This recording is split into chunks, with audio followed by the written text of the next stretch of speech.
There are some things in the universe that just are. They exist and are unquestioned by the masses and the people who should know better. Sometimes they are hidden away in the dusty attics of the mind, and the blinkered multitudinous throngs of the great unwashed get on with their daily dreary lives, blinkered and blinded to the lurking menace that surrounds them. There are other times when the church becomes involved, and saints the lurking presence, building shrines to their name, towering edifices to their words, and passing around the collection plate with a smile on their collective flabby faces. The deities become bread and wine, and the priests become fat and drunk on their own cunning and guile. In Galatry, this could never happen, or has already happened, or will happen.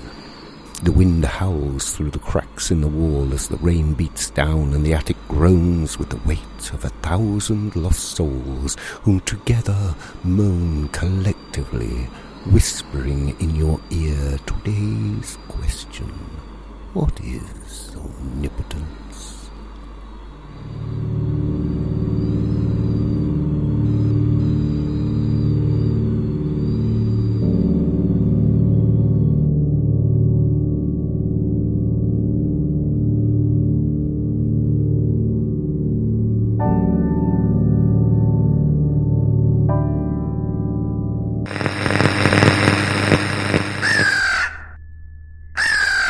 When's the last time you checked on the underside of your dining table? For all you know, there might be a message scrawled there. For all you know, it might be important, possibly written by a prophet, a seer, or even yourself in a fit of reflective melancholy. For all you know, it could be a will and testament, a dirty realism, or a secret truth of life. If you lie on your back and have a good look under there, you may discover this gift that has been sitting hidden from you only inches away from your humdrum life for years. You must look really hard, and when you discover something fantastical in the mundane, the everyday that you'd never noticed before, then you, my friend, are in Galatry again. Or just lying under the table, squinting. Thank you, Eustace. It's another fine day and a little slice of heaven cake that we call Galatry, and you, dear, dear listeners, are the cherry on the top. Lovely, plump, crimson, juicy listeners. Yummy, yummy.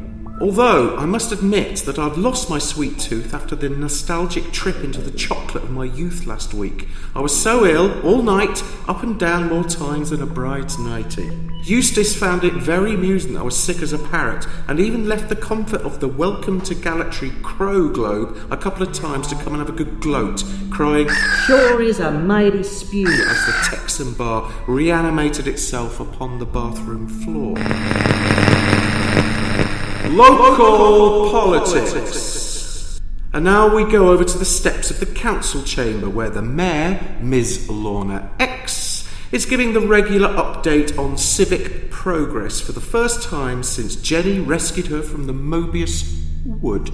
The mayor stands calmly surveying the crowd. She seems very confident and has now started to glow with a pale purple light as she hovers above the rostrum like a coiffured kestrel. A purple light of power, of all-knowingness, as if she's discovered a secret under your kitchen table and will use it against you unless you play nicely. To her left stands the rather sheepish-looking prentice, smart as ever, but looking decidedly like his table has been turned over, parading its badly kept secrets like a fat tart's panty line. Dear Galatriarians, I float before you, re-energised, reinvigorated, reborn after my rescue. I want to relate to you my renaissance and explain that I have rediscovered my raison d'etre. I have realised that we cannot enforce your loyalty with communal dreams and rallying calls to the mob with menaces. The mayor threw a sideways glance at Prentice, looked at her nails and continued. I saw myself, my life in the wood. I saw you all, your lives in the wood. I know now why I am here. The crowd all pay attention. They feel a revelation on its way. I am no longer simply your elected representative. I have felt your souls, and so I shall extend my mandate. I am no longer a mere politician that you should obey, per se. I am a veritable deity that you should love, revere, and worship. I want you to dream about me whilst you are asleep. You can call me Nightmare, if you like. I sense there are skeptics, so I'm going to suggest a pilot scheme. I should call it Praise the Mayor or Else. And our symbol will be the cross, an X. In order to fully prove the concept of me becoming a goddess, I've decided to give you a little incentive. I will not forbid any of you to worship who and how you like, because that would be undemocratic. But to grease the wheels and make this pilot a success, I've decided to impose a tax on any other religious practices other than praise the mayor or else. But you do get to pray to me for free, genuflect gratis, pray as you go. Send your adulations or flattery to praisethemayor@orelse.gab. The new tax will be levied on individuals with a suspicion principle, whereby if I suspect that you're not praying to me, I assume that you have another preferred persuasion, and so I'll get my civil servants to send you a demand. Remember, the wood showed me a lot about you. I shall call this new duty an infidel tax. Thank you. The mayor raised her arms aloft and floated back into the council building, now marked Cathedral Offices. The crowd, open-mouthed, simply looked at each other in disbelief. Even Prentice, for once, looked genuinely shocked. Damn, he thought, how good was that wood? Well, dear listeners, I'm sure that leadership like that can't grow on trees. And that's why the kitten had to be rescued from the biscuit barrel. And now let's move over to crime. Chief Anderson has got an update on the ongoing Avian Tech Squad investigation into the foul cybercrime outbreak. Well, Chief, have you an update for our curious listeners?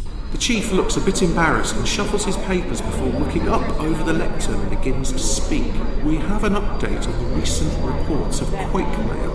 After further investigations, we have found that the unsolicited emails have taken a new turn, with no tremors attached this time, just 4 words. We are getting complaints of emails from an organisation called Temple of the Real Goose, and the propaganda that it contains is a random series of words. People are concerned that they don't understand what they mean and justifiably worried about their intent. I have an example email here. It contains the words Captain, Raven, Zeppelin, welcome. We cannot establish any kind of motive, but there seems to be no crime, so I can only urge people who receive such an email to simply delete it and forget it. Thank you, Chief. Captain, Raven, Zeppelin, welcome. I wonder what that means. And now we have a rare delight. Jenny Jennings has come into the studio to do a new, innovative and typically Gallatry radio experience. Hi Jenny, can you give us the idea behind this new feature? Yes, sure. Whilst I was in the Mobius Wood, connected to the U-boat via the line of 500, I touched a tree and inadvertently completed the timeline circuit. Everyone in that line saw everyone else's past, present and possible future timeline. I have found that touching the bottle that was given to me by Moses the wino that day will immediately conjure up images in the bottle in my head. I will relate what I see, and the first person to call in and guess the identity of the person will get £500. We should call it This Could Be Your Life. Okay Jenny, shall we give it a go? Here's the bottle. Do you need to rub it, or will it do it on its own? Perhaps a genie might appear. Don't look at me like that, Jenny. Okay, right, Jenny, what do you see? I see a boy in shorts walking through a schoolyard. Cloisters, religious icons, wooden panels. He's going to the headmaster's office. He sits outside nervously, kicking his feet beneath him on an oversized chair in front of a door saying, Headmaster's office, Mr. Murphy, St. Joseph's Catholic School. He is looked up and down by a nun who's wearing glasses like the wings of a 50s Cadillac before he's sent into the room with a dismissive air. He is slightly shoved through the now open door by the nun and sees the headmaster standing before him. Ah, there you are, James. Your mother and I would like a little chat with you. The headmaster moves to his left and sits behind his desk. The boy then sees his ashen-faced mother, still in her coat, her handbag on her lap, sitting in front of a large desk. He sees no other chair, so stands awaiting the worst. The headmaster turns to the woman and begins, "Well, Mrs. Crow, I've asked you here today to discuss my extreme disappointment with your son James. I want him to explain to you, as well as I, what is the meaning of this." The headmaster dramatically tossed a folded piece of paper towards the woman. He then continued, "James was caught passing this to another boy in Sister Belinda's maths lesson, and I can only say that I'm deeply shocked and disappointed that it should come to this." He turned to the boy and said sternly, "You'll never make it into the priesthood like this, James." Mrs. Crow looked at the note, then the headmaster, and then her son. She slowly reached out and picked it up. No one said anything. She unfurled the note and began to read. "Did you hear about the Irish boy who dated a princess? He got his knob stuck in the exhaust pipe." Mrs. Crow looked up bemused, looked at the headmaster and then at her son. She then burst out into a large belly laugh. She just couldn't stop. A furious headmaster, a judgmental sister, and 1,000 impressed schoolboy eyes followed them trudging across the courtyard. Mrs. Crow and her son walk up the road away from the school. Jimmy has all his school things in a bin bag and forlornly scuffs along beside her. She stops and turns to the boy. "Well, Jimmy, you'll never become a priest now. You'll have to go to that dead-end comprehensive with the rest of those rocker yobs." She paused as they reached the bus stop. "Good joke, though," and then slaps him round the back of the head. "Don't do it again." The bus arrives. It has an advert on the side that reads, "Use your head." Jimmy reads it, looks at his hand, and gets on. Jenny stops and then says, "Hang on, there's more." Jenny continues. A couple of years later, Jimmy's in the sanctuary of his bedroom. He is older, grown his hair, and has saved up for his first leather jacket that sits proudly on the back of a chair. Like other rebellious Irish rocker kids who've had their future in the church taken away from them, he started on the basics. Black Sabbath, Judas Priest, Kylie Minogue. But soon he was listening to Nuns and Roses, Rage Against the Machine, and even ZZ, Top of the Morning to you. The die was cast. I now see an older, busier, more purposeful hand with many skull rings, a hand typing many emails with numbers in, and a sign being nailed to an old building. I can't read the sign, it's fading. That's all. Jenny puts the bottle down next to the crow globe on the mixing desk. Well, if you know who that is, pick up the phone and give us a call, dear listeners. There is £500 I need to get from the petty cash waiting for one lucky listener. Somewhere in Galatry, there is another hand that had an epiphany whilst holding the other hands in the line of 500 who saw that day. There is another hand who is busily building another vision of the future for the unwashed, unshepherded souls of this town. This hand hovers over a computer and hits send. This hand is stitching an old leather jacket back to its rude health. This hand is deftly carving a simple wooden sign and nailing it above a large door in a back alley in the old zombie quarter of town. This hand is now brushing off the sawdust from the sign, which now hangs in the shadows. This hand has been idle for too long. This hand reaches out and keys a number into the electric keypad. The door clicks open and its owner's voice chuckles to himself. "We're now open for business at last." The sign reads, "Temple of the Real Goose." Welcome back, dear listeners. It's Saturday night, it's 7ish, and we are still waiting for the first call to our new feature, This Could Be Your Life. Someone out there must know. It's as if you're hiding something from us. Hang on, here we go. I'm so excited, Jenny. Hello, dear listener. You're through to Galatry Radio, the beating liver of this town on Saturday night. Oh, okay, so you want to remain anonymous. Who doesn't? Have you identified the mystery person in the bottle? What? Miss Lorna X, the mayor? Are you joking? I see why you want to keep your identity secret now. Please continue. So, you've received a tax demand for 500 quid, and you are hoping to get even. I see your point. So, you literally do want to get even. You received an email saying, Captain Raven Zeppelin welcome, and remembered a vision from the night in the Mobius Wood. So you saw a list of names and worked out what the words mean then? A code? I am asking, a code for what already? No, I don't do accents. A door? A temple? How did you find it? So you all saw it, all 500 of you. So you're going there tonight, to join up. Hello? Hello? Well, Jenny, this is interesting. This means that you must have seen it too. Jenny? Jenny! Where'd you go? What's going on tonight? I'm banjaxed. My mojo must be loco or banjoed. Eustace! Fetch the rum.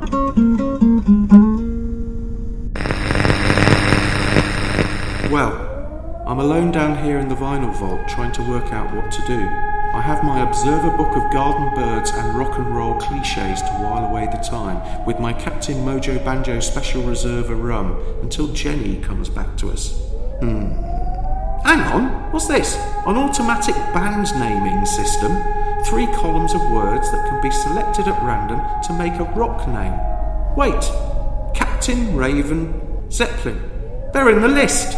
Numbers 040901. I must get hold of Jenny. We must find that temple.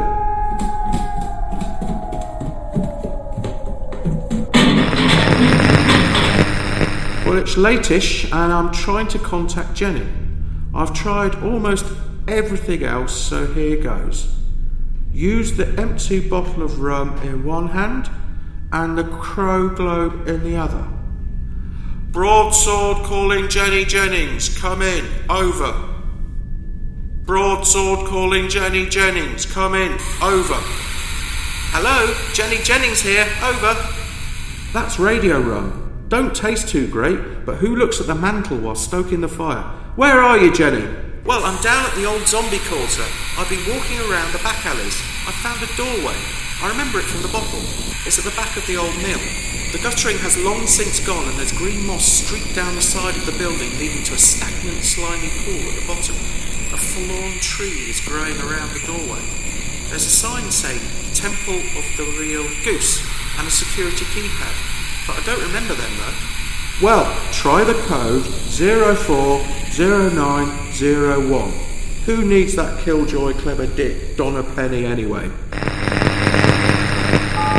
Well, I'm in, Jenny says cautiously. Jenny walks into a large, rather dusty, sloped-floored auditorium. It looks like it was once a cinema with the seats ripped out. There are lots of figures stood motionless in dark robes like sentinels, all facing to the front like a crowd waiting for a band to come on. The stage where the old screen was has been painted with a large goose symbol. Bon Jovi, everyone. Bon Jovi and welcome. You have all been invited here tonight and I wanted to explain why. You're all special people. You're all of the 500 who have seen each other's lives and I have asked you here to come and build a new church, a new message, dare I say a new world. In the beginning there was the Word, and the Word was Wok. Wok is the purest form of being. It is such a pure word that I cannot sully it by saying it publicly, as it would be a blasphemy. My life changed when I was in the line of 500. I saw you all. I also saw what I must do, what my life meant, and what we need to build. So I built this temple for you all. When I was young, I read a leaflet that asked the following questions. 1. Why is God patient? 2. What happens when you die? 3. What is the meaning of life? I instinctively knew all the answers to these questions but didn't know why until I was in the line of 500. God is punishing us because of our status in this world. When we die, we turn into birds, and the meaning of life could be anything. In fact, it is different for us all, as we all saw. So, quite simply, I've reinvented you all to carry this message out to the world. You all received your new titles in the emails. You all saw the code page that gave you the combination to get into this temple, if you so wished. The name is a verbal embodiment of my philosophy of the Holy Trinity. Status or wank, such as We're Admiral, birds such as Wuff, and the randomness of life such as Underpants. Wank, bird, wandon. We're Admiral, Wuff, Underpants. It's so simple in its majesty, the clarity of the message, the real meaning of life, and all to the sound of a detuned power eagle. What other religion can top that? I used to be called Jimmy Quo. I am now called the Weatherwind Quo Wedwin, the master of the temple of the wheel Goose. So, who's with me? Who will come and spread the word of the Goose? Who will walk this world with me? We only have a couple of rules. 1. You must wear black leather. It's the new grey. 2. You must never say the word walk. Please refer to it as walk. 3. You must destroy all false religions based on taxation. And 4. No heavy petting. You, sir, are you with me? A large man walks up to the stage and talks into the mic held by the crazed-faced temple master. My name is Arnold. I used to be a teacher. I am now Brother Utuscan Osprey Tarantula. Let's walk! Ganders! Another man is beckoned forward to the mic. My name is Sean. I am now Brother Weichman Ptarmigan Timetable. Walk the wheel Goose! Ganders! Another is selected from the crowd. My name is Justin, but I am Brother Sainted Raven Bonnet. Let's walk this town. Ganders! The temple master then took the mic back in his skull-ringed hand. It's now time to spread the word. Let's walk Gallatry. Let's go and give the mayor a good goose egg. Ganders! Ganders! Thank you, Eustace. Let's go back over to the council building where there seems to be a mass disturbance of, monks. Jenny, what seems to be happening? Well, it's really kicking off down here. The biker monks from the temple are smashing down the council offices and the police are overrun. They're just standing back and letting them do it. Well, it seems that the table has turned on the mayor's plans to be a goddess. The Cathedral of Democracy is being torn down and we have further proof that I shouldn't drink rum. It seems to cause confusion, holy wars, and hiccups. Under the Centenary Bridge, the voices rise in unison, slowly and deliberately.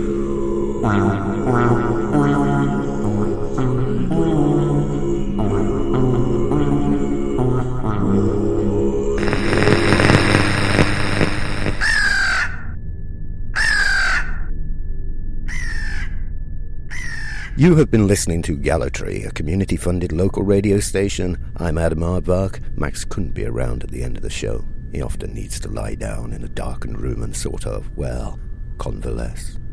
If you enjoyed today's show and want to know more or simply express a simple and not very cogent opinion, then email us at welcometogallatry@gmail.com. You can tell us what you think, although we might already know what you think. Or failing that, if you genuinely have no idea, we can helpfully provide some new ideas that you can call your very own. Ideas that you can share with your friends and family and become a much more interesting and likeable person, if only to yourself. This has been a Gallatry Entertainment broadcast recorded in a haunted pub in Gallatry. No, honestly, voices appeared on the recordings that we later had to edit out.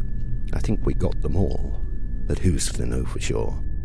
Anyway, Gallatry is performed by Max Black, written and recorded by Max Black and Adam Aardvark. Is copyright Gallatry Productions 2015.